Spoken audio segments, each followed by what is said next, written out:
ជូមជំពូក37ពេលនោះខ្ញុំញ័ររន្ធត់ជាខ្លាំងស្ទើរតែក្រាំងបេះដូងចូលនាំគ្នាស្ដាប់ចុះចូលនាំគ្នាស្ដាប់ព្រះសូរសៀងដែលលាន់ឮក៏ក្រឹកក៏ក្រែងគឺសំឡេងចេញមកពីព្រះអង្គរបស់ព្រះអង្គធ្វើឲ្យលាន់ឮពីពេញផ្ទៃមេឃផ្លេកបន្ទោរបស់ព្រះអង្គភ្លឺរហូតទៅដល់ទីដាច់ស្រយាលនៃផែនដីបន្ទាប់មកព្រះសូរសៀងក៏រំពងរបស់ព្រះអង្គលាន់ឮឡើងប្រកបដោយភាពថ្កុំថ្កើងរុងរឿងហើយពេលព្រះអង្គបន្លឺព្រះសូរសៀងនោះព្រះអង្គបណ្ដោយឲ្យផ្លេកបន្ទោជះពន្លឺដ៏ប្រងព្រាតព្រះជាម្ចាស់បន្លឺព្រះសូរសៀងដ៏គួរស្ញប់ស្ញែងព្រះអង្គធ្វើកិច្ចការដ៏អស្ចារ្យបំផុតដែលជើងពុំអាចស្វែងចូលបានព្រះអង្គបង្គាប់ឲ្យព្រើធ្លាក់មកលើផែនដីព្រះអង្គបង្គាប់ឲ្យភ្លៀងទាំងមេបង្អុរចុះមកពេលនោះព្រះអង្គបញ្ឈប់សកម្មភាពរបស់មនុស្សទាំងអស់ដើម្បីឲ្យគេទទួលស្គាល់ស្នាមព្រះហស្ថរបស់ព្រះអង្គ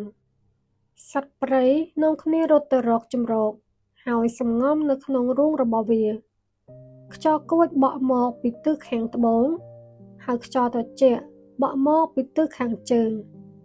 ដោយសារខ្យល់របស់ព្រះជាម្ចាស់ទឹកប្រែជាកកហើយផ្ទៃទឹកប្រែជារឹងព្រះអង្គធ្វើឲ្យមានចំហាយនៅក្នុងពពកព្រមទាំងឲ្យពពកនោះ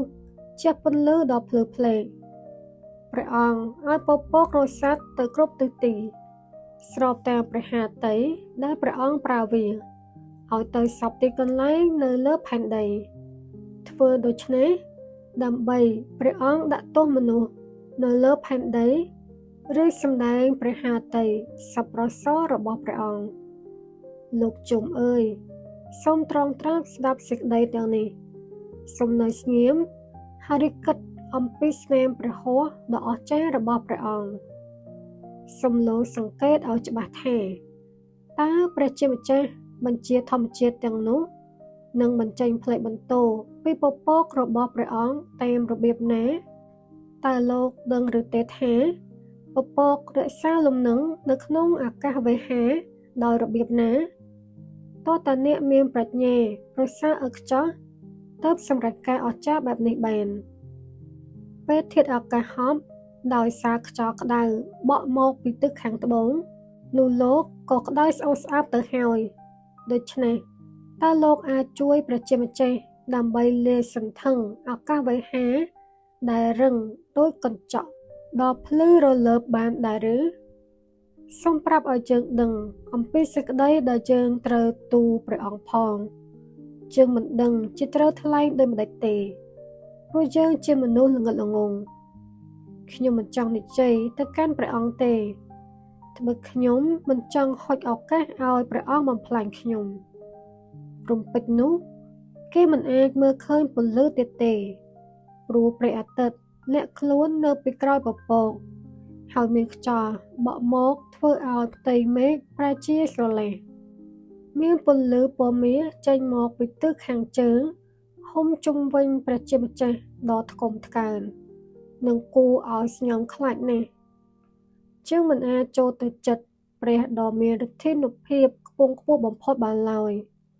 ព្រះអង្គជាព្រះដ៏ឧត្តមដោយសារព្រះចេស្តាព្រះអង្គប្រកបដោយយុត្តិធម៌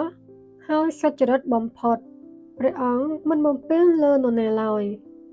ហេតុនេះហើយបានជាមនុស្សលោកត្រូវគោរពកោតខ្លាចព្រះអង្គមិនរវីរវល់នឹងអ្នកដែលតាំងខ្លួនជាមនុស្សមានប្រាជ្ញាឡើយ